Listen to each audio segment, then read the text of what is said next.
బాలకృష్ణ గారి స్వాతిలో ముత్యమంత సాంగ్ ఎంతమందికి తెలుసు? స్వాతిలో ముత్యమంత ముద్దులా ముట్టుకుంది సంధ్యవాన. ఇందులో యాక్ట్ చేసిన రవీనా టండన్ గారు మన తెలుగు ప్రేక్షకులకి అంతగా సుపరిచితులు కాకపోయినా అప్పట్లో 90s లో ఈవిడ బాలీవుడ్ లో ఒక సెన్సేషన్. ఈమె గ్లామర్ కి ఎంతో మంది ఫిదా అయిపోయారు. ఈవిడ పాపులారిటీ ఓన్లీ ఇండియాలోనే కాదు, పాకిస్తాన్ కి కూడా చేరుకుంది. అప్పట్లో పాకిస్తాన్ ప్రధానమంత్రి అయిన నవాజ్ షరీఫ్ ఈవిడకి పెద్ద ఫ్యాన్. అయితే అప్పట్లో జరుగుతున్న కార్గిల్ యుద్ధంలో పాకిస్తాన్ ని మన భారతదేశం ఓడించింది.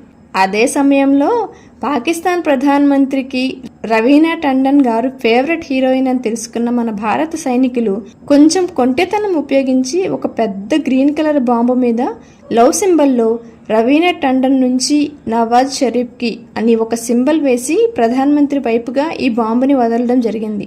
అయితే ఈ బాంబుని యుద్ధంలో ఉపయోగించారా లేదా అనేది తెలియదు.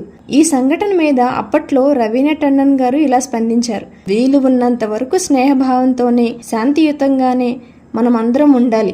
ఎందుకంటే ఏ తల్లి తన బిడ్డను కోల్పోవాలనుకోదు, అది బోర్డర్కి ఇటువైపైనా అటువైపైనా సరే. అదే విధంగా పోరాడాల్సి వస్తే నాకు కూడా ఒక గన్ ఇవ్వండి, నేను కూడా అక్కడికి వెళ్లి నిలబడతాను అని స్పందించారు. ఈ సంఘటన మీద మీ అభిప్రాయాన్ని కమెంట్ చేసి చెప్పండి.